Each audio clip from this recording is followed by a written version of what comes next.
ಪ್ರೀತಿಯ ವಿದ್ಯಾರ್ಥಿಗಳೇ, ಪ್ರಥಮ PUC ಸಂಸ್ಕೃತದ ಮುಂಬರುವಂತಹ ಯಾವ ಆನ್ಯುವಲ್ ಎಕ್ಸಾಮ್ ಇದೆಯೋ ಅದಕ್ಕೆ ಸಂಬಂಧಪಟ್ಟಂತೆ ಬ್ಲೂ ಪ್ರಿಂಟ್ನ ಪ್ರಕಾರವಾಗಿ ಮಾಡೆಲ್ ಕ್ವೆಶ್ಚನ್ ಪೇಪರ್ ಅನ್ನ ಹಾಗೆ ಬ್ಲೂ ಪ್ರಿಂಟಿನ ಕುರಿತಾಗಿ ಹಿಂದಿನ ಒಂದು ವಿಡಿಯೋದಲ್ಲಿ ನಾನು ವಿಮರ್ಶೆಯನ್ನು ಮಾಡಿದ್ದೆ. ಯಾವ ಒಂದು ಚಾಪ್ಟರಿಂದ ಯಾವ್ಯಾವ ಕ್ವಶನ್ಗಳನ್ನು ಕೇಳ್ತಾನೆ, ಖಂಡಿತವಾಗಿ ಬರುವಂತಹ ಕ್ವಶನ್ಗಳು ಯಾವುದು ಇತ್ಯಾದಿ ಎಲ್ಲವನ್ನು ಕೂಡ ಹಿಂದಿನ ವಿಡಿಯೋದಲ್ಲಿ ನಾವು ನೋಡಿದ್ದೇವೆ. ಪ್ರಸ್ತುತ ಈ ಒಂದು ವಿಡಿಯೋದಲ್ಲಿ ಪ್ರಥಮ PUC ಸಂಸ್ಕೃತದ annual exam 2026 model question paper ಅನ್ನ ಸಾಲ್ವ್ ಮಾಡಿದ್ದೇನೆ. ವಿದ್ಯಾರ್ಥಿಗಳು ಯಾವ ರೀತಿಯಲ್ಲಿ ಬರೆದಂತಹ ಸಂದರ್ಭದಲ್ಲಿ 80ಕ್ಕೆ 80 ಅಂಕಗಳನ್ನ ಪಡ್ಕೊಳ್ಬಹುದು ಎನ್ನುವುದನ್ನ ನಾವು ಈ ಸಂದರ್ಭದಲ್ಲಿ ನೋಡ್ತಾ ಹೋಗೋಣ.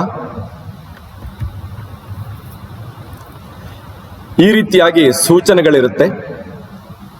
ಹಾಗೆ ಒಟ್ಟು 3 ತಾಸಿನ ಒಂದು ಎಕ್ಸಾಮ್ ಇದು. 46 ಕ್ವಶನ್ ಇರುತ್ತೆ, 80 ಮಾರ್ಕ್ಸ್ ಇರುವಂತಹದ್ದು. ಈ ರೀತಿಯಾದಂತಹ ಒಂದು ಸೂಚನೆಗಳೆಲ್ಲ ಮೊದಲ ಪೇಜ್ಗಳಲ್ಲಿ ಕಾಣ್ಲಿಕ್ಕೆ ಸಿಗತ್ತೆ.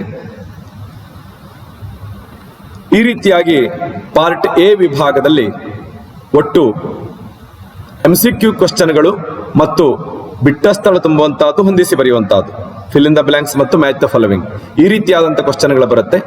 ಮೊದಲಾಗಿ ಮೇನ್ ಕ್ವಶನ್ ನಂಬರ್ 1, ಅಧೋ ನಿರ್ದಿಷ್ಟಾನಾಂ ಪ್ರಶ್ನಾನಾಂ ಉತ್ತರಾಣಿ ಉದ್ಧತ್ಯ ಲಿಖತ. ಈ ರೀತಿಯಾಗಿ ಇರುತ್ತೆ, ಆರಿಸಿ ಬರೀಬೇಕು. ಈಗ ಉದಾಹರಣೆಗೆ ಉತ್ತರ ನೋಡಿ, ಇಲ್ಲಿ ಮೊದಲನೇದು ವಿಶ್ವಂ ಕಸ್ಮಾ ಸಂಭವತಿ ಅಂತ ಕೊಟ್ಟಂತಹ ಸಂದರ್ಭದಲ್ಲಿ ಉತ್ತರ ಆ ಅಕ್ಷರಾತ್ ಅಂತ. ಹೀಗೆ ಅ ಆ ಈ ರೀತಿಯಾದಂತಹ ಒಂದು ವಿಭಾಗವೇನು ಕೊಟ್ಟಿದ್ದೇನೋ ಅದ್ರ ಮುಂದಿರುವಂತಹ ಯಾವ ಉತ್ತರ ಇದೆಯೋ ಅದನ್ನ ಆರಿಸಿ ಬರಬೇಕು. ಕೇವಲ ಉತ್ತರವನ್ನ ಮಾತ್ರ ಬರಲಿಕ್ಕೆ, ಮತ್ಯಾವುದನ್ನು ಕೂಡ ಇಲ್ಲಿ ಬರಲಿಕ್ಕಿಲ್ಲ. ಆ ಅಕ್ಷರಾತ್ ಅಂತ ಬರಬೇಕು. ಒಂದು ಆ ಅಕ್ಷರಾತ್ ಅಂತ ಬರಬೇಕು. ಒಟ್ಟು 10 ಈ ರೀತಿಯಾದಂತಹ ಪ್ರಶ್ನೆ ಇರುತ್ತೆ. ಒಂದೊಂದು ಅಂಕದಂತೆ, ಒಂದೊಂದು ಮಾರ್ಕ್ಸಿನಂತೆ ಒಟ್ಟು 10 ಮಾರ್ಕ್ಸ್.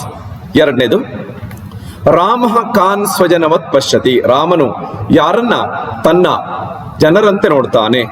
ಅ ಪೌರಾನ್, ಪೌರರನ್ನು. 3, ಚಟಕಸ್ಯ ನಾಮ ಕಿಂ. ಚಟಕಸ್ಯ ಗುಬ್ಬಿ ಹೆಸರೇನು ಅಂತ ಅರ್ಥ. ಈ ಕಪಿಂಜಲಃ.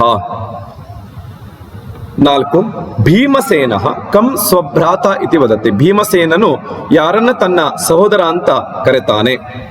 ಆ ಹನುಮಂತಂ, ಹನುಮಂತನನ್ನು. 5ನೇದಾದಂತ ಒಂದು ಪ್ರಶ್ನೆ, ದಶರಥ ಕಸ್ಯ ಸಪರ್ಯಾಂ ಕರೋತಿ. ತನ್ನ ಆಸ್ಥಾನಕ್ಕೆ ಬಂದ ಯಾರನ್ನ ಪೂಜಿಸ್ತಾನೆ ದಶರಥನು ಎನ್ನುವುದು ಪ್ರಶ್ನೆಯ ಅರ್ಥ. ಆ ವಿಶ್ವಾಮಿತ್ರಸ್ಯ, ವಿಶ್ವಾಮಿತ್ರರ. 6, ಅಧೋಮುಖಿ ಪಾರ್ವತಿ ಕಿಂ ಗಣಯಾಮಾಸ. ಕೆಳಮೋರೆಯನ್ನು ಹಾಕಿಕೊಂಡಂತ ಪಾರ್ವತಿ ಏನನ್ನ ಎಣಿಸಿದಳು ಅಂತ. ಈ ಲೀಲಾ ಕಮಲ ಪತ್ರಾಣಿ. ಆಟಿಕೆಯ ಕಮಲದ ದಳಗಳನ್ನ ಎನ್ನುವುದು ಉತ್ತರ. 7ನೇದು, ಚಣಕಾನ್ ಕ್ರೇತುಂ ಕಹ ಜನಾನ್ ಪ್ರಬೋದಯತಿ. ಕಡಲೆಯನ್ನು ಕೊಳ್ಳುವಂತೆ ಯಾರು ಜನರನ್ನ ಪ್ರೇರೇಪಿಸಿದರು ಅಂತ ಪ್ರಶ್ನೆಯ ಅರ್ಥ. ಆ ಚಣಕ ವಣಿಕ್, ಕಡಲೆ ವ್ಯಾಪಾರಿ. 8, ಕಸ್ಯ ಭಯೇನ ಕಾಲೀಯ ಯಮುನಾಂ ಪ್ರವೇಶತಿ. ಯಾರ ಭಯದಿಂದ ಕಾಳಿಂಗನು ಯಮುನಾ ನದಿಯನ್ನು ಪ್ರವೇಶಿಸಿದ್ದು. ಈ ಗರುಡಸ್ಯ, ಈ ಗರುಡಸ್ಯ, ಗರುಡನ ಭಯದಿಂದ. 9, ಕೇಶಾಂ ಮನಃ ನಿಶ್ಚಲಂ. ಯಾರ ಮನವು ನಿಶ್ಚಲವಾದದ್ದು. ಆ ಧೀರಾಣಾಂ, ಧೀರರಾದವರ ಮನಸ್ಸು ಎಂದಿಗೂ ಕದಡುವುದಿಲ್ಲ, ನಿಶ್ಚಲವಾದಂತಹದ್ದು. 10, ಮಹೀಪಾಲಸ್ಯ ಪೂಜಾ ಕುತ್ರ ಸಂಭವತಿ. ರಾಜನನ್ನ ಎಲ್ಲಿ ಮಾತ್ರ ಪೂಜಿಸ್ತಾರೆ. ಅ ಸ್ವದೇಶೆ, ಉತ್ತರ. ಹೀಗೆ 10 ಪ್ರಶ್ನೆಗಳಿಗೆ ಈ ರೀತಿಯಾಗಿ ನೇರವಾಗಿ ಉತ್ತರವನ್ನು ಬರೀಬೇಕು. ಒಂದೊಂದು ಪ್ರಶ್ನೆಗೆ ಸರಿಯಾದಂತ ಉತ್ತರವನ್ನ ನೀವು ಬರೆದ್ರೆ ಒಂದೊಂದು ಅಂಕದಂತೆ ಒಟ್ಟು 10 ಮಾರ್ಕ್ಸ್ಗಳು. ಎರಡನೇದಾದಂತ ಮೇನ್ ಕ್ವಶನ್ ನಂಬರ್ 2, ಮಂಜೂಷಾತಃ ಸೂಕ್ತಂ ಪದಂ ಚಿತ್ವಾ ರಿಕ್ತ ಸ್ಥಾನಂ ಪುರ್ಯತ. ಕೆಳಗಡೆ ಹೀಗೆ ಬಾಕ್ಸ್ ಕೊಟ್ಟಿರ್ತಾನೆ, ಅಲ್ಲಿ ಉತ್ತರ ಇರುತ್ತೆ ಈ ಒಂದು ಪ್ರಶ್ನೆಗಳಿಗೆ. ಅದನ್ನು ಆರಿಸಿ ಬರೀಬೇಕು ಎನ್ನುವುದು ಈ ಪ್ರಶ್ನೆಯ ಅರ್ಥ. ನೇರ ನೋಡಿ, 11 ಅಂತ ಬರ್ಕೊಂಡು 11 ಅಂತ ಬರ್ಕೊಂಡು ರೋಮನ್ ಅಂಕೆಲ್ 1 ಅಂತ ಬರೆದು ಪೂರ್ತಿ ವಾಕ್ಯದಲ್ಲಿ ಬರೀಬೇಕು. ವಿದ್ಯಾರ್ಥಿಗಳು ಗಮನಿಸಬೇಕು, ಬಿಟ್ಟ ಸ್ಥಳ ತುಂಬುವಂತಹ ಈ ಪ್ರಶ್ನೆಯನ್ನು ಹೇಗೆ ಬರೀಬೇಕು ಅಂತ ಕೇಳಿದ್ರೆ ಕೇವಲ ಕ್ವಶನ್ ನಂಬರ್ ಹಾಕಿ ಉತ್ತರವನ್ನು ಬರೆಯೋದಲ್ಲ, ಪೂರ್ತಿಯಾದಂಥ ವಾಕ್ಯದಲ್ಲಿ ಬರೀಬೇಕು. ನೆನ್ಪಿಟ್ಕೊಳ್ಬೇಕು. ಒಂದೊಂದು ಮಾರ್ಕ್ಸಿನಂತೆ ಒಟ್ಟು 5 ಪ್ರಶ್ನೆ ಇದೆ, 5 ಅಂಕಗಳು. ಯಥಾ ಪೃಥಿವ್ಯಾಂ ಓಷಧಯ ಸಂಭವಂತಿ. ಭೂಮಿಯಲ್ಲಿ ಸಸ್ಯಗಳು ಹುಟ್ಟಿದಂತೆ, ಸಸ್ಯಗಳು ಎನ್ನುವುದು ಉತ್ತರ. 2, ರಾಮೋ ವಿಗ್ರಹವಾನ್ ಧರ್ಮ, ಧರ್ಮದ ಮೂರ್ತಿ ಅಂತ ಇದ್ದ. 3, ಪರೋಪಕಾರ ಪುಣ್ಯಾಯ ಪಾಪಾಯ ಪರಪೀಡನಂ. 4, ಪ್ರಸೀದ ಕಪಿಶಾರ್ದೂಲ ದುರುಕ್ತಂ ಕ್ಷಮ್ಯತಾ ಮಮ. ಕೆಟ್ಟ ಮಾತನಾಡಿದ್ದಕ್ಕಾಗಿ ನನ್ನನ್ನು ಕ್ಷಮಿಸುವಂತ. 5, ದಯಾ ಅಪೇಕ್ಷತೆ ಸಕಲೇಶ್ವಪಿ ಪ್ರಾಣಿಷು. ಎಲ್ಲ ಪ್ರಾಣಿಗಳಲ್ಲೂ ಕೂಡ ದಯೆಯು ಅಪೇಕ್ಷಿಸಲ್ಪಡುತ್ತದೆ ಎನ್ನುವುದು. ಹೀಗೆ ಈ ರೀತಿಯಾಗಿ ಪೂರ್ತಿ ವಾಕ್ಯದಲ್ಲಿ ಬರೀಬೇಕು. ಒಂದೊಂದು ಸರಿಯಾದಂಥ ಉತ್ತರಕ್ಕೆ ಒಟ್ಟು 5 ಅಂಕಗಳು. ಇನ್ನು ಹೊಂದಿಸಿ ಬರೆಯುವಂತಹದ್ದು ಈ ರೀತಿ ಕೊಟ್ಟಿರ್ತಾನೆ. ಇಲ್ಲೂ ಕೂಡ ಹಾಗೆ 5 ಪ್ರಶ್ನೆ ಇರುತ್ತೆ, 5 ಉತ್ತರ ಈ ಕಡೆ ಬರೀಬೇಕು. 1 ಹೆಚ್ಚಿರುತ್ತೆ, 6 ಇರುತ್ತೆ. ಇಲ್ಲಿ ಹೊಂದಿಸಿ ಬರೀಬೇಕು. ಯಾವ ರೀತಿಯಾಗಿ ಬರೀಬಹುದು ನೋಡಿ, ಹೀಗೆ ಬರೀಬಹುದು. ಕ್ವಶ್ಚನ್ ನಂಬರ್ 12 ಅಂತ ಹಾಕಿಕೊಂಡು ಈ ರೀತಿಯಲ್ಲಿ ನೀವು ಬರ್ಕೊಂಡು ಆ ನಂತರದಲ್ಲಿ ಇದರ ಮುಂದೆ ಉತ್ತರವನ್ನು ಬರೀಬೇಕು. ಅತಿಬಲ ಎನ್ನುವಂತಹದ್ದು ವಿದ್ಯಾ. ಕವಿಕುಲಗುರು ಎನ್ನುವವನು ಕಾಳಿದಾಸ. ದಾಮೋದರ ಕೃಷ್ಣ. ಆಖಂಡಲ ಅಂತ ದೇವೇಂದ್ರನಿಗೆ ಹೇಳ್ತಾರೆ. ಆಶಾ ಗರಿಯಸಿ, ದೊಡ್ಡದಾದಂತಹದ್ದು. ಈ ರೀತಿಯಲ್ಲಿ ಹೊಂದಿಸಿ ಬರೆಯುವಂತಹದ್ದು. ಹೀಗೆ 20 ಪ್ರಶ್ನೆಗಳಿಗೆ 20 ಮಾರ್ಕ್ಸ್ ಅನ್ನು ಸುಲಭದಲ್ಲಿ ತೆಗಲಿಕ್ಕಾಗತ್ತೆ ಆ ವಿಭಾಗದಿಂದ. ಇನ್ನು ಬಿ ವಿಭಾಗದಿಂದ 2-3 ವಾಕ್ಯದಲ್ಲಿ ಬರೆಯುವಂತಹದ್ದು, ಕನ್ನಡದಲ್ಲಾಗ್ಲಿ ಆಂಗ್ಲ ಭಾಷೆಯಲ್ಲಾಗ್ಲಿ ಬರೆಯುವಂತಹದ್ದು. ಇವುಗಳಲ್ಲಿ ಯಾವುದೇ 4 ಆಯ್ಕೆ ಮಾಡಿಕೊಂಡು ಬರೀಬೇಕು. ಪ್ರತಿಯೊಂದಕ್ಕೂ 2 ಮಾರ್ಕ್ಸಿನಂತೆ ಒಟ್ಟು 8 ಮಾರ್ಕ್ಸು ಇರುತ್ತೆ. Question number 13, ಬ್ರಹ್ಮವಿದ್ಯಾಯ ಪರಂಪರಾಂ ಲಿಖತ. ಬ್ರಹ್ಮವಿದ್ಯೆಯ ಪರಂಪರೆಯನ್ನ ಬರೆಯಿರಿ ಅಂತ ಕೊಟ್ಟಾಗ, ಬ್ರಹ್ಮನು ಶ್ರೇಷ್ಠವಾದ ಬ್ರಹ್ಮವಿದ್ಯೆಯನ್ನು ತನ್ನ ಹಿರಿಯ ಮಗನಾದಂತಹ ಅಥರ್ವನಿಗೆ, ಅಥರ್ವ ಅಂಗಿರರಿಗೆ, ಅಂಗಿರರು ಭಾರದ್ವಾಜರಿಗೆ, ಭಾರದ್ವಾಜರು ಅಂಗಿರಸರಿಗೆ, ಅಂಗಿರಸರು ಶೌನಕರಿಗೆ ಬೋಧಿಸಿದರು ಅಂತ ಬರೀಬೇಕು. ತುಂಬಾ ಸರಳವಾಗಿದೆ. 14, ಕ್ವಶನ್ ನಂಬರ್ 14, ಶಶಕಪಿಂಜಲಯೋಹೋ ವಾಸಸ್ಥಾನ ವಿಷಯಕಃ ಕಲಹ ಕಹ. ಇಲ್ಲಿ ವಿದ್ಯಾರ್ಥಿಗಳು ಗಮನಿಸಬೇಕು. ನೇರವಾಗಿ ಉತ್ತರವನ್ನು ಬರೀಬೇಕು. ನೇರವಾಗಿ ಉತ್ತರವನ್ನು ಬರೀಬೇಕು. ಪಾಠದ ಹೆಸರು ಇತ್ಯಾದಿಗಳನ್ನು ಬರೆಯುವಂತ ಅವಶ್ಯಕತೆ ಇಲ್ಲ. ನೇರವಾಗಿ ಉತ್ತರವನ್ನು ಬರೆದರಾಯ್ತು. ಕಪಿಂಜಲ ಎನ್ನುವ ಗುಬ್ಬಿಯು ಮರದ ಪೊಟರೆಯಲ್ಲಿ ವಾಸಿಸುತ್ತಾ ಇತ್ತು. ಅದು ಇಲ್ಲದೆ ಇರುವಂತಹ ಸಮಯದಲ್ಲಿ ಶೀಘ್ರಗ ಎನ್ನುವಂತಹ ಮೊಲವು ಬಂದು ಆ ಪೊಟರೆಯಲ್ಲಿ ವಾಸಿಸಲು ತೊಡಗಿತು. ಕಪಿಂಜಲನು ಪುನಃ ಬಂದಾಗ ಪೊಟರೆಯು ತನ್ನದು ಎಂದು ವಾಸಸ್ಥಾನ ವಿಷಯದಲ್ಲಿ ಕಲಹ ಪ್ರಾರಂಭವಾಯಿತು ಅಂತ ಬರೀಬೇಕು. ಹೀಗೆ ನೇರವಾಗಿ ಉತ್ತರ ಇರಬೇಕು. 15, ಭೀಮಸೇನ ಕಿಮರ್ಥಂ ಹನುಮತಃ ಕ್ಷಮಾಂ ಯಾಚತಿ. ಭೀಮಸೇನ ಯಾಕೆ ಹನುಮಂತನಲ್ಲಿ ಕ್ಷಮೆಯನ್ನು ಬೇಡ್ತಾನೆ?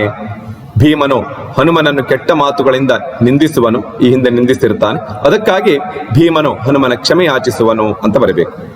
16, ಹಿಮವಾನ್ ಋಷೀಣಾಂ ಆಗಮನೆ ಕಿಂ ಉಕ್ತವಾನ್. ಹಿಮವಂತನು ಋಷಿಗಳು ತನ್ನ ಒಂದು ಮನೆ ಬಾಗಿಲಿಗೆ ಬಂದಂತಹ ಸಂದರ್ಭದಲ್ಲಿ ಏನು ಹೇಳಿದ ಅವರಿಗೆ ಅಂತ ಪ್ರಶ್ನೆ ಅರ್ಥ.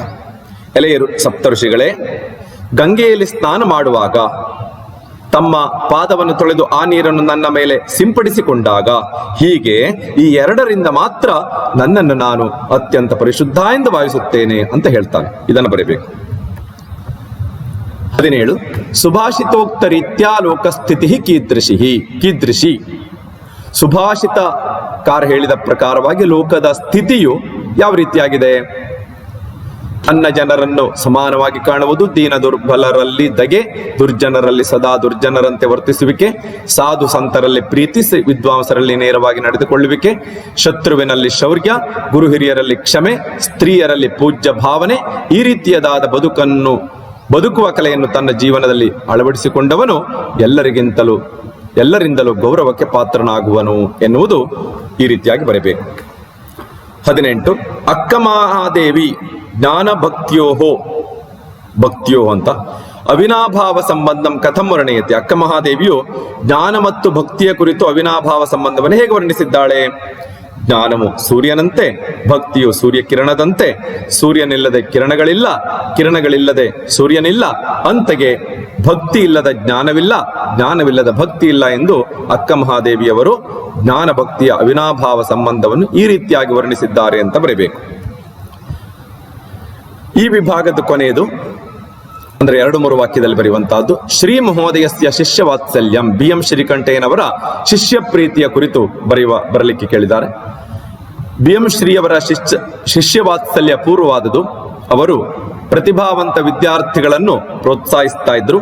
ಒಮ್ಮೆ ಅವರ ಶಿಷ್ಯರಾದ AN ಮೂರ್ತಿರಾಯರು ತರಗತಿಯಲ್ಲಿ ಪ್ರಬಂಧವನ್ನು ರಚಿಸಿ ತಂದು ಇವರಿಗೆ ತೋರಿಸಿದ್ದರು. ಶ್ರೀ ಅವರು ಅದಕ್ಕೆ ತರಗತಿಯಲ್ಲಿ ಮೆಚ್ಚುಗೆ ವ್ಯಕ್ತಪಡಿಸುತ್ತಾ ಇಂತಹ ಪ್ರಬಂಧವನ್ನು ನನ್ನಿಂದಲೂ ರಚಿಸಲು ಅಸಾಧ್ಯವೆಂದು ಹೇಳಿದರು ಎನ್ನುವುದಾಗಿ ಈ ರೀತಿಯಲ್ಲಿ ಬರಬೇಕು. ಹೀಗೆ 7 ಪ್ರಶ್ನೆಗಳು, ಅವುಗಳಲ್ಲಿ ಯಾವುದೇ 4 ಪ್ರಶ್ನೆಗಳನ್ನು ಆಯ್ಕೆ ಮಾಡಿಕೊಂಡು ಬರಬೇಕು. ಪ್ರತಿಯೊಂದಕ್ಕೂ 2 ಮಾರ್ಕ್ಸ್ ಇರುತ್ತೆ. ಒಟ್ಟಿನಲ್ಲಿ 8 ಮಾರ್ಕ್ಸ್ ಅನ್ನು ಸುಲಭದಲ್ಲಿ ಪಡ್ಕೊಳ್ಬಹುದು. ಈ ರೀತಿಯಾಗಿ ಮೇನ್ ಕ್ವೆಶ್ಚನ್ ನಂಬರ್ 5, ಪಾಠನಾಮ ಉಲ್ಲಿಖ್ಯ ಕಹ ಕಂ ಪ್ರತಿ ಅವದತ್ ಇತಿ ಸಂಸ್ಕೃತ ಭಾಷೆಯ ಲಿಖತ ಚತುರ್ನಾಮೇವ. 4 ಮಾತ್ರ. 20 ಕ್ವೆಶ್ಚನ್ ನಂಬರ್ 20, ಪರಾಚೈವ ಅಪರಾಚ. ನೋಡಿ, ಇಲ್ಲಿ ಪಾಠದ ಹೆಸರನ್ನ ಬರಿಬೇಕು. ಈ ವಾಕ್ಯ ಯಾವ ಪಾಠದಲ್ಲಿ ಬಂದಿದೆ ಎನ್ನುವುದಾಗಿ ಹೆಸರನ್ನ ಬರಿಬೇಕು ಮತ್ತು ಯಾರು ಹೇಳಿದರು, ಯಾರಿಗೆ ಹೇಳಿದರು, ಈ ರೀತಿಯಲ್ಲಿ ಬರಬೇಕು. ಪಾಠದ ಹೆಸರನ್ನ ಬರೆದದಕ್ಕೆ 1 ಮಾರ್ಕ್ಸು, ಯಾರು ಯಾರಿಗೆ ಹೇಳಿದ್ದಾರೆ ಎನ್ನುವುದಕ್ಕೆ 1 ಮಾರ್ಕ್ಸ್. ಒಟ್ಟಿನಲ್ಲಿ 2 ಮಾರ್ಕ್ಸ್. ಇಲ್ಲೂ ಕೂಡ ಹಾಗೆ 4 ಮಾತ್ರ ಬರಲಿಕ್ಕೆ, ಪ್ರತಿಯೊಂದಕ್ಕೂ 2 ಮಾರ್ಕ್ಸ್ ಎನ್ನುತ್ತೆ. ಒಟ್ಟಿನಲ್ಲಿ 8 ಮಾರ್ಕ್ಸ್. ಪರ ಮತ್ತು ಅಪರ ಎಂದು ಈ ವಾಕ್ಯ ದ್ವೇ ವಿದ್ಯೆ ವೇದಿತವ್ಯ ಎನ್ನುವಂಥ ಪಾಠದಲ್ಲಿ ಬಂದಿದೆ. ಅಂಗಿರಸರು ಹೇಳುವಂತ ಮಾತು, ಶೌನಕರಿಗೆ ಹೇಳುವಂತ ಮಾತು. ಅಂಗಿರಸರು ಹೇಳುವಂತ ಮಾತು ನೆನಪಿಟ್ಕೊಳ್ಬೇಕು. ಶೌನಕರಿಗೆ ಹೇಳುವಂತ ಮಾತು. ಅಂಗಿರಸಃ ಅವದತ್ ಶೌನಕಂ ಪ್ರತಿ ಅವದತ್. ನಾನು ಸ್ವಭಾವತೋಸ್ಮಾಕಂ ಶತ್ರುಭೂತೋ ಅಯಮಸ್ತಿ. 21. ಇದು ವಿವಾದ ವಿನಾಶ ಎನ್ನುವ ಪಾಠದಲ್ಲಿ ಬಂದಿದೆ. ವಿವಾದ ವಿನಾಶ ಇತಿ ಪಾಠ. ಕಪಿಂಜಲ ಅವದತ್. ಈ ಮಾತನ್ನು ಕಪಿಂಜಲ ಹೇಳ್ತಾನೆ. ಶಶಕಂ ಪ್ರತಿ ಅವದತ್, ಶಶಕವನ್ನ ಕುರಿತು ಹೇಳ್ತಾನೆ. ನಿರ್ಯಾತು ರಾಮ ಸಹ ಲಕ್ಷ್ಮಣೇನ, ಲಕ್ಷ್ಮಣನೊಡನೆ ರಾಮನು ತೆರಳಲಿ. ರಾಮ ಲಕ್ಷ್ಮಣರು ತೆರಳಲಿ ವಿಶ್ವಾಮಿತ್ರರೊಡನೆ ಎನ್ನುವುದು ಈ ಮಾತಿನ ತಾತ್ಪರ್ಯ. ಇದು ರಾಮನೊಡನಿರುವಂತಹ, ಲಕ್ಷ್ಮಣನೊಡನಿರುವಂತಹ ರಾಮನು ತೆರಳಲಿ ಎನ್ನುವುದು ನಿಜವಾದಂತಹ ಒಂದು ಅರ್ಥ. ವಿಶ್ವಾಮಿತ್ರರ ವಸಿಷ್ಠರು ಹೇಳುವಂತ ಮಾತು ದಶರಥನಿಗೆ. ಮಹರ್ಷಿ ವಚನ ಪಾಲನಂ ಎನ್ನುವಂತ ಪಾಠದಲ್ಲಿ ಬಂದಿದೆ. ವಸಿಷ್ಠ ಅವದತ್ ದಶರಥಂ ಪ್ರತಿ ಅವದತ್. 23 ವ್ಯಾಪಾದನೀಯಾತ್ವಯ ಇತಿ. ಇದು ಕೂಡ ಮಹರ್ಷಿ ವಚನ ಪಾಲನಂ ಎನ್ನುವಂತ ಪಾಠದಲ್ಲಿ ಬಂದಿದೆ. ವಿಶ್ವಾಮಿತ್ರ ಅವದತ್ ರಾಮಂ ಪ್ರತಿ ಅವದತ್. ಕೊಲ್ಲಬೇಕು ನೀನು ಆಕೆಯನ್ನು ಎನ್ನುವುದು ಇದರ ಮಾತಿನ ಅರ್ಥ. 24 ಪೂರ್ವಂ ಭವತಃ ಪ್ರಾಣ ಸಂಕಟಂ ಆಪತಿತಂ ಆಸೀತ್. ನಿನಗೆ ಹಿಂದೆ ನಿನ್ನ ಪ್ರಾಣಕ್ಕೆ ತೊಂದರೆ ಬಂದಿತ್ತು. ಇದು ಜ್ಯೋತಿಷಿಕಸ್ಯ ದಿನಂ ಎನ್ನುವಂಥ ಪಾಠದಲ್ಲಿ ಬಂದಿದೆ. ಜ್ಯೋತಿಷಿಕ ಅವದತ್ ಗುರುನಾಯಕಂ ಪ್ರತಿ ಅವದತ್. 25 ನಾಗಮ್ಮೆ ವಶಂ ಕರೋಮಿ. ಆದಷ್ಟು ಬೇಗ ನಾಗನನ್ನು ನಾನು ವಶಪಡಿಸಿಕೊಳ್ಳುತ್ತೇನೆ. ಸಾಂತಃಪುರ ಶರಣಾಗತೋಸ್ಮಿ ಎನ್ನುವಂಥ ಪಾಠ. ದಾಮೋದರ ಅವದತ್ ಸಂಕರ್ಷಣಂ ಪ್ರತಿ ಅವದತ್. 26 ಪ್ರದರ್ಶತಾಂತಾವತ ಸ್ವಭಿಷೇಕಂ ಪ್ರಾಮಾಣ್ಯಂ. ಎಲೆ ಮಂತ್ರಿ, ನೀನಾಡಿದಂಥ ಮಾತಿಗೆ ಪ್ರಮಾಣವನ್ನು ಒದಗಿಸು. ಇದು ಸನ್ಮಿತ್ರಂ ಎನ್ನುವಂಥ ಪಾಠದಲ್ಲಿ ಬಂದಿದೆ. ಸೇನಜಿತ್ ರಾಜ ಅವದತ್ ದೇವವ್ರತಂ ಪ್ರತಿ ಅವದತ್. ಮಂತ್ರಿಂ ಪ್ರತಿ ಅವದತ್ ಅಂತ ಕೂಡ ಬರಬಹುದು. ಹೀಗೆ ಈ ರೀತಿಯಾಗಿ ಒಟ್ಟು 7 ಪ್ರಶ್ನೆ ಇರುತ್ತೆ. ಯಾವುದೇ 4 ಪ್ರಶ್ನೆಗಳಿಗೆ ಉತ್ತರಿಸಲಿಕ್ಕೆ ಪಾಠದ ಹೆಸರನ್ನು ಬರೆದದಕ್ಕೆ 1, ಯಾರು ಯಾರಿಗೆ ಹೇಳಿದ್ದಾರೆ ಅನ್ನೋದಕ್ಕೆ ಮತ್ತೊಂದು. ಸಂಸ್ಕೃತದಲ್ಲೇ ಬರೀಬೇಕು, ಸುಲಭವಾಗಿರುತ್ತೆ. ಒಟ್ಟಿನಲ್ಲಿ ಸುಲಭದಲ್ಲಿ 8 ಮಾರ್ಕ್ಸ್ ಅನ್ನ ಈ ಒಂದು ವಿಭಾಗದಿಂದ ಪಡ್ಕೊಳ್ಬಹುದು. ಹಾಗೆ ಪಾರ್ಟ್ ಸಿ ವಿಭಾಗ, ಪಾಠನಾಮ ಉಲ್ಲಿಖ್ಯ ಶ್ಲೋಕಾನಂ ಅನುವಾದಂ ಕನ್ನಡ ಭಾಷೆ ಆಂಗ್ಲ ಭಾಷೆಯವ ಲಿಖತ. ಶ್ಲೋಕವನ್ನು ಕೊಟ್ಟಿರ್ತಾನೆ, ಪಾಠದ ಹೆಸರನ್ನ ಬರೆದು ಆ ಅನುವಾದವನ್ನು ಮಾಡಿದ್ರಾಯ್ತು. ಶ್ಲೋಕದ ಅನುವಾದವನ್ನು ಮಾಡಿದ್ರಾಯ್ತು. ಕನ್ನಡದಲ್ಲಿ ಬರೀಬಹುದು, ಆಂಗ್ಲ ಭಾಷೆಯಲ್ಲಿ ಬರೀಬಹುದು. ಪಾಠದ ಹೆಸರನ್ನ ಬರೆದದಕ್ಕೆ 1 ಮಾರ್ಕ್ಸು, ಸರಿಯಾದಂಥ ಅನುವಾದಕ್ಕೆ 2 ಮಾರ್ಕ್ಸ್. ಒಟ್ಟಿನಲ್ಲಿ 2 ಪ್ರಶ್ನೆಯಿಂದ 3 ಮಾರ್ಕ್ಸಿನಂತೆ 6 ಮಾರ್ಕ್ಸ್ ಈ ವಿಭಾಗದಿಂದ ಪಡ್ಕೊಳ್ತೇನೆ. ಧರ್ಮಜ್ಞ ಸತ್ಯಸಂಧಶ್ಚ ಪ್ರಜಾನಾಂಚ ಹಿತೇರತಃ ಯಶಸ್ವಿ ಜ್ಞಾನ ಸಂಪನ್ನ ಶುಚಿ ವಶ್ಯ ಸಮಾಧಿಮಾನ್. ಈ ರೀತಿಯಲ್ಲಿ ಕೊಟ್ಟಿರ್ತಾನೆ. ಆಗ ಪ್ರಸ್ತುತ ಶ್ಲೋಕವನ್ನು ಆದರ್ಶ ಗುಣ ಎನ್ನುವ ಪದ್ಯಪಾಠದಿಂದ ಆರಿಸಿಕೊಳ್ಳಲಾಗಿದೆ ಅಂತ ಬರಬೇಕು. ದಿಸ್ ಶ್ಲೋಕ ಇಸ್ ಟೇಕನ್ ಫ್ರಮ್ ಆದರ್ಶ ಗುಣ ಅಂತ ಬರಬೇಕು. ಆ ನಂತರದಲ್ಲಿ ಶ್ಲೋಕದ ಅನುವಾದವನ್ನು ಬರಬೇಕು. ರಾಮನು ಧರ್ಮಜ್ಞನು, ಸತ್ಯಸಂಧನು, ಸದಾ ಪ್ರಜೆಗಳ ಹಿತವನ್ನೇ ಬಯಸುವವನು, ಯಶಸ್ವಿಯು, ಜ್ಞಾನ ಸಂಪನ್ನನು, ಶುದ್ಧನು, ಎಲ್ಲರನ್ನು ತನ್ನ ವಶದಲ್ಲಿಟ್ಟುಕೊಂಡವನು, ಧ್ಯಾನಾವಸ್ಥೆಯಲ್ಲಿ ಸಮಾಧಿ ಸ್ಥಿತಿಗೆ ತಲುಪುವವನು ಆಗಿದ್ದನು ಅಂತ ಈ ರೀತಿಯಾದಂಥ ಒಂದು ಅನುವಾದವನ್ನು ಬರಬೇಕು. ಎರಡನೇದು ಅಂದ್ರೆ ಮುಂದಿನ ಶ್ಲೋಕ 28ನೇ ಪ್ರಶ್ನೆ. ಉತ್ತಿಷ್ಠ ದೇಹಿಮೇ ಮಾರ್ಗಂ ಪಶ್ಯವಾಮೇದ್ಯ ಪೌರುಷಂ ಮಚ್ಛಾಸನಂ ಅಕುರ್ವಾಣಂ ತ್ವಾಂ ವಾ ನೇಷ್ಯಮಕ್ಷಿಯಂ. ಪ್ರಸ್ತುತ ಈ ಶ್ಲೋಕವನ್ನು ಸತ್ವಪರೀಕ್ಷಾ ಎನ್ನುವಂತಹ ಪದ್ಯಪಾಠದಿಂದ ಆರಿಸಿಕೊಳ್ಳಲಾಗಿದೆ ಅಂತ ಬರ್ಕೊಳ್ಬೇಕು. ಆ ನಂತರದಲ್ಲಿ ಅನುವಾದವನ್ನ 7 ದಾರಿ ಬಿಡು, ಇಲ್ಲವಾದಲ್ಲಿ ನನ್ನ ಪೌರುಷವನ್ನು ನೀನು ನೋಡಬೇಕಾದೀತು. ನಾನು ಹೇಳಿದಂತೆ ನೀನು ಕೇಳದೇ ಇದ್ದರೆ ನಿನ್ನನ್ನು ನಾನು ಯಮಲೋಕಕ್ಕೆ ಅಟ್ಟುವೆ ಎನ್ನುವುದು ಇದರ ಅನುವಾದ. ಈ ರೀತಿಯಲ್ಲಿ ಬರಬೇಕು. 29ನೇದಾದಂಥ ಒಂದು ಪ್ರಶ್ನೆ. ಯಾವಂತೇತಾನಿ ಭೂತಾನಿ ಸ್ಥಾವರಾಣಿ ಚರಾಣಿ ಚ ಮಾತರಂ ಕಲ್ಪಯಂತು ಏನಾಂ ಈಶೋ ಹಿ ಜಗತಃ ಪಿತಾ. ಪ್ರಸ್ತುತ ಈ ಶ್ಲೋಕವನ್ನು ಕನ್ಯೇಂ ಕುಲಜೀವಿತಂ ಸಂಸ್ಕೃತದಲ್ಲಿ ಬರಬಹುದು, ಕನ್ನಡದಲ್ಲಿ ಕೂಡ ಬರಬಹುದು, ತೊಂದರೆ ಇಲ್ಲ. ಪದ್ಯಪಾಠದಿಂದ ಆರಿಸಿಕೊಳ್ಳಲಾಗಿದೆ. ಅನುವಾದ ಹೀಗಿದೆ.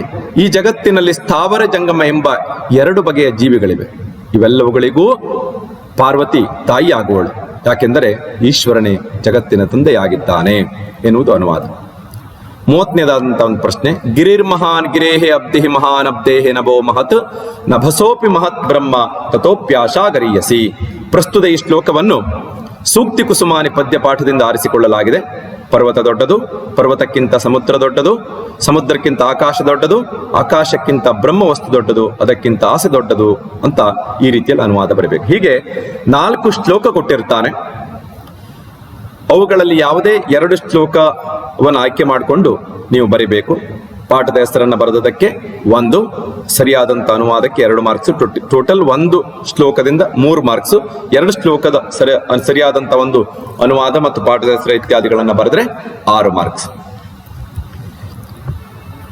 ಇನ್ನು 16 ವಾಕ್ಯಗಳಲ್ಲಿ ಬರೆಯುವಂತಹದ್ದು ದಶವಾಕ್ಯೈಹಿ. ಸಂಸ್ಕೃತ ಭಾಷೆಯ, ಕನ್ನಡ ಭಾಷೆಯ, ಆಂಗ್ಲ ಭಾಷೆಯ ಉತ್ತರಂ ಲಿಖತ. ಕನ್ನಡದಲ್ಲಾಗ್ಲಿ, ಆಂಗ್ಲ ಭಾಷೆಯಲ್ಲಾಗ್ಲಿ ಅಥವಾ ಸಂಸ್ಕೃತದಲ್ಲಾಗ್ಲಿ ಉತ್ತರವನ್ನು ಬರಬೇಕು. ಒಂದು 10 ವಾಕ್ಯ ಬರೆದ್ರಾಯ್ತು. ಇಲ್ಲೂ ಕೂಡ ಹಾಗೆ 7 ಪ್ರಶ್ನೆಗಳನ್ನು ಕೊಟ್ಟಿರ್ತಾನೆ. ಅವುಗಳಲ್ಲಿ ಯಾವುದೇ 4 ಆಯ್ಕೆ ಮಾಡಿಕೊಂಡು ಬರಬೇಕು. ಒಂದು 16 ವಾಕ್ಯದಲ್ಲಿ ಇದ್ರಾಯ್ತು. ವಿಷಯ ಸಂಪೂರ್ಣವಾಗಿ ಬಂದ್ರಾಯ್ತು. ಪ್ರತಿಯೊಂದಕ್ಕೂ ಕೂಡ 5 ಮಾರ್ಕ್ಸ್ ಏನಂತೆ 20 ಮಾರ್ಕ್ಸು ಈ ವಿಭಾಗಕ್ಕಿದೆ. ವಿದ್ಯಾರ್ಥಿಗಳು ಸುಲಭದಲ್ಲಿ ನಿಮ್ಗೆ ಯಾವ ಮಾಧ್ಯಮವೋ, ಆಂಗ್ಲ ಮಾಧ್ಯಮವೋ, ಕನ್ನಡ ಮಾಧ್ಯಮ, ಯಾವುದು ಮಾಧ್ಯಮ ಆಗ್ಬೋದು, ಒಟ್ಟಿನಲ್ಲಿ ಆಯ್ಕೆ ಮಾಡಿಕೊಂಡು ಬರೀಬೇಕು. 31ನೇ ಪ್ರಶ್ನೆ. ಪಾಠಾನುಸಾರೇಣ ಶ್ರೀರಾಮಸ್ಯ ಗುಣಾನು ಸಂಗ್ರಹಕ್ಕೆ ಲಿಖತ. ಪಾಠದಲ್ಲಿ ಕೊಟ್ಟಂತೆ ರಾಮನ ಗುಣವನ್ನು ಸಂಗ್ರಹಿಸಿ ಬರೆಯಿರಿ ಅಂತ. ನೋಡಿ, ವಿದ್ಯಾರ್ಥಿಗಳು ಗಮನಿಸಬೇಕು. 31ನೇ ಕ್ವಶನ್ ಇದೇ ಕ್ವಶನ್ ಬೀಳುತ್ತೆ. ಯಾಕೆ ಅಂತಂದ್ರೆ 31ನೇ ಕ್ವಶನ್ ಆ ಪಾಠದಲ್ಲಿ ಇದೊಂದು ಕ್ವಶನ್ ಮಾತ್ರ ಇದೆ. ಹಾಗಾಗಿ ಇದನ್ನೇ ಕೇಳ್ತಾನೆ, ನೆನ್ಪಿಟ್ಕೊಳ್ಬೇಕು.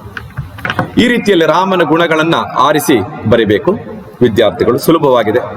ಇಕ್ಷ್ವಾಕು ವಂಶವನ್ನು ಬೆಳಗಿದವನು, ಪರಾಕ್ರಮಿಯೋ, ಬುದ್ಧಿವಂತನು, ದರ್ಭಂಜನು, ಹೀಗೆ ಆತನ ಗುಣ ತುಂಬಾ ಸರಳವಾಗಿದೆ. ನೀವು ಸುಲಭದಲ್ಲಿ ಅದನ್ನು ಬರೆಯಬಹುದು ಆಂಗ್ಲ ಭಾಷೆಯಲ್ಲಿ ಈ ರೀತಿಯಲ್ಲಿ. ಹಾಗೆ 32ನೇ ಕ್ವಶನ್. ಮಾರ್ಜಾರಹ ಶಶಕ ಪಿಂಜಲವು ಕಥಂ ವ್ಯಾಪಾದಯತಿ. ಬೆಕ್ಕು ಅಂದ್ರೆ ಕಾಡಬೇಕು ಶಶಕ ಪಿಂಜಲರನ್ನು ಹೇಗೆ ಕೊಂದು ತಿಂದಿತು ಎನ್ನುವುದನ್ನು ವಿಸ್ತಾರವಾಗಿ ಬರೆಯಬೇಕು. ಹೀಗೆ ಇಬ್ಬರು ವಾಸಸ್ಥಾನ ವಿಷಯಕ್ಕೆ ಕಲಹವನ್ನು ಮಾಡಿಕೊಂಡು ವಿವಾದ ಉಂಟಾಯಿತು. ನ್ಯಾಯ ನಿರ್ಣಯಕ್ಕೋಸ್ಕರವಾಗಿ ಅವರು ಕಾಡುಬೆಕ್ಕಿನ ಸಮೀಪಕ್ಕೆ ಹೋದವು.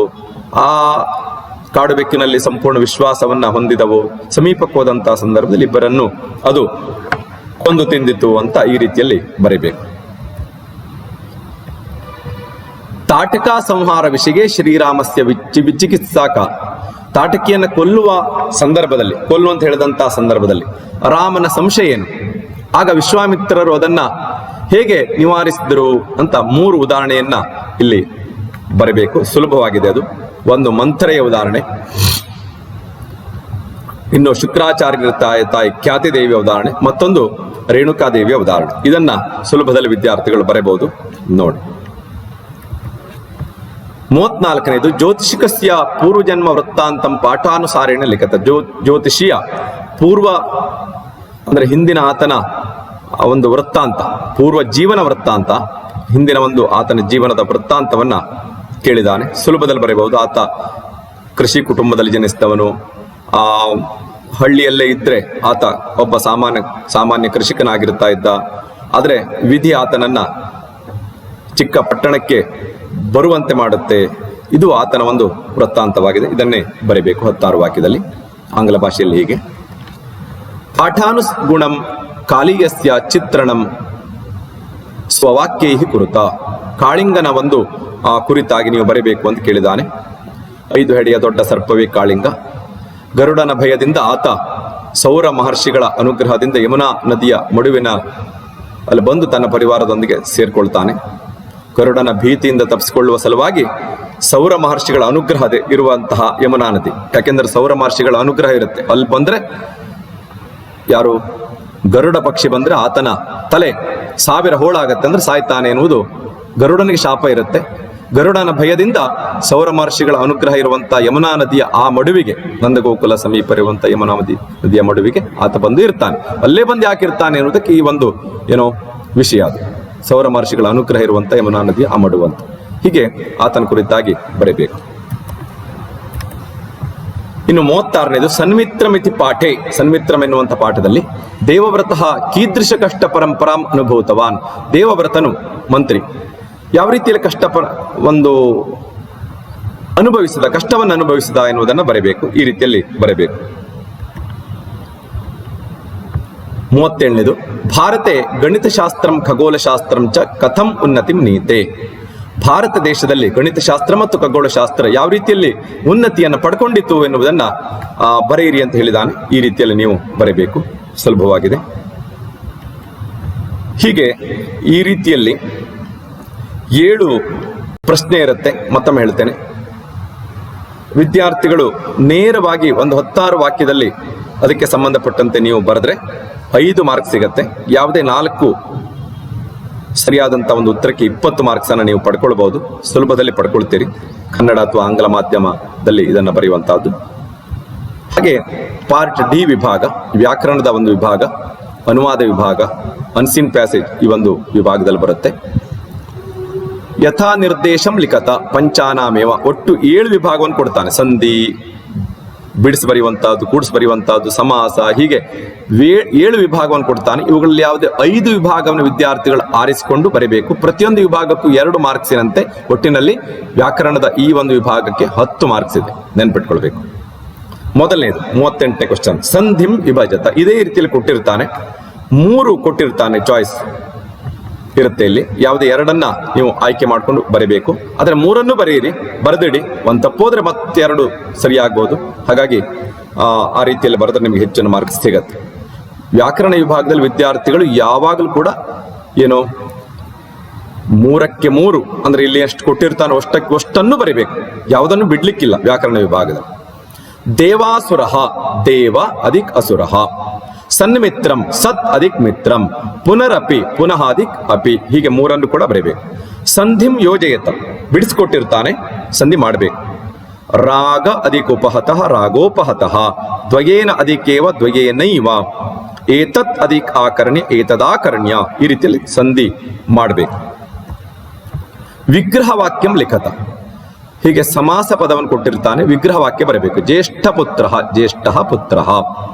ಶರ್ವಧನು, ಶರ್ವಸ್ಯ ಧನು. ಅವಿಲಂಬೇನ, ನ ವಿಲಂಬೇನ. ಸಮಸ್ತ ಪದಂ ಲಿಖತ.